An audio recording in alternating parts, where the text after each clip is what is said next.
నేను దాని మీద మళ్ళీ నిన్న మా అధ్యక్షుడు మాట్లాడిను. దయచేసి ఇవాళ మా అభ్యర్థన దీనికి అడ్డం వస్తున్నటువంటి వాళ్ళ గురించి తప్పకుండా అది మాట్లాడతాం. ఎవరైనా వారు చెప్తున్నట్టు కొన్ని సామెతలు ఉండొచ్చు, కానీ మహిళల పట్ల కాంగ్రెస్ పార్టీకి అపారమైన గౌరవం ఉంది. కొన్ని కొటేషన్స్ ఉండొచ్చు, నువ్వు నేను మాట్లాడుకోవచ్చు, ఇంకో మహిళతో అటువంటి మాటలు మాట్లాడే సందర్భం తప్పు. అది ఎవరైనా ప్రజాస్వామికవాదులు అందరూ ఖండిస్తారు. సేమ్ టైం దాడులు కూడా జవాబు కాదు. మాటలు తప్పు, ఏదైనా డెమోక్రటిక్ గా జరగాలి. మేము ఇంత మాకు ఆక్రోశం ఉంది, ఆవేదన ఉంది. మేమింత న్యాయంగా చట్టపరంగా ప్రజల ఆకాంక్ష కొరకు ఇంత లీగల్ తీసుకొని పోతా ఉంటుంటే కొంతమంది స్టేట్మెంట్లు చూస్తే మేము కూడా దాడులు చేయాలి, కానీ మేము అంటలేము. మేము దండం పెడుతున్నాం, బతిమలాడుతున్నాం, ధైర్యం ఏమని అడుగుతా ఉన్నాం. గతంలో పాత మర్చిపోయి మండల్ టు కమండల్ అని చెప్తున్నాం. ఇవాళ మాకు సహకారం చేయమని అడుగుతా ఉన్నాం, అభ్యర్థన చెప్తాను. సో అటువంటి విధంగా ఉండాలి. ఏదైనా కొన్ని కామెంట్స్ అనేటువంటి అట్లా కామెంట్స్ తోటి ప్రాణాలు పోతాయి, కొంత పెద్ద ఉద్యమాలు జరుగుతాయి. అటువంటి కామెంట్స్ అనేటువంటి సందర్భం, సముచితమైనటువంటి విధానము, పద్ధతి ఎదుటి వాళ్ళ గురించి మాట్లాడినప్పుడు మాట్లాడాలని ఈ సందర్భంగా అనుకుంటున్నాను.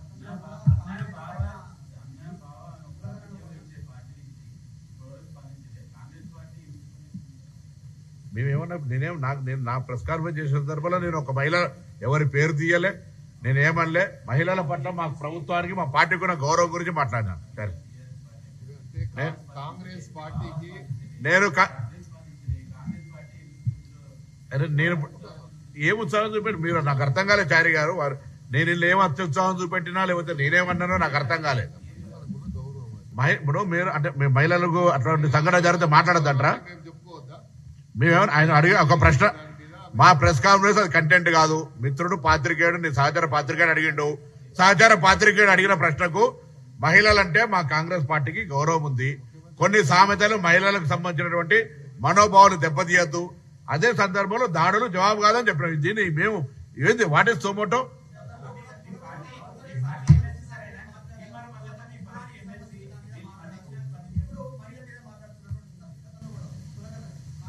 అందరికి నమస్కారం. దయచేసి తప్పకుండా మా 42% రిజర్వేషన్ కు ఎవరు అడ్డం రావద్దని విజ్ఞప్తి చేస్తా ఉన్నాం, అభ్యర్థిస్తా ఉన్నాం.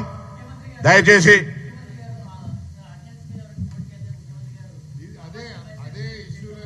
ఇప్పుడు ఏమన్నా చరిత్రహీనులుగా మిగులొద్దు. ఎందుకంటే దశాబ్ద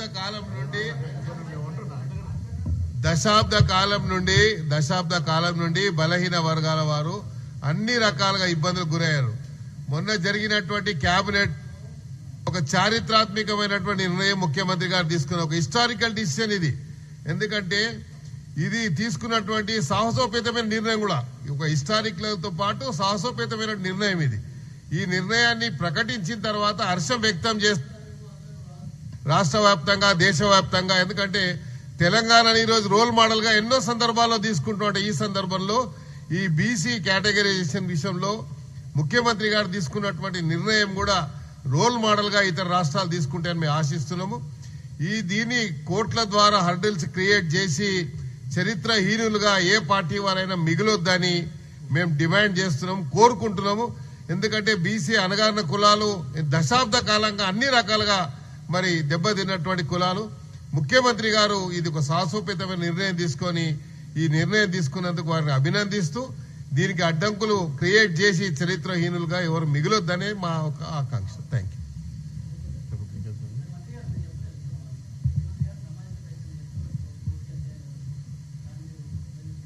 ఇప్పుడు మేమందరం కూడా చెప్పింది అదే కదా, వర్డింగ్ ఏదో మేబీ డిఫరెన్స్. ఎవరు అడ్డం రావద్దు, బలిన వర్గాలు ఊరికే కూర్చోవు, అంతే మొష కులాలు. జాయింట్ యాక్షన్ కమిటీ ఏర్పడి ముఖ్యమంత్రి గారు చెప్పినట్టుగా సామాజికంగా ఇబ్బంది పడే పరిస్థితి వస్తుంది. అందరూ కూడా మా ఒక అభ్యర్థిస్తున్నాం, దండం పెట్టి అడుగుతున్నాం, ఎందుకు ఊరికే దాన్ని ఎంబడి అట్లా అని కోరుతున్నాం.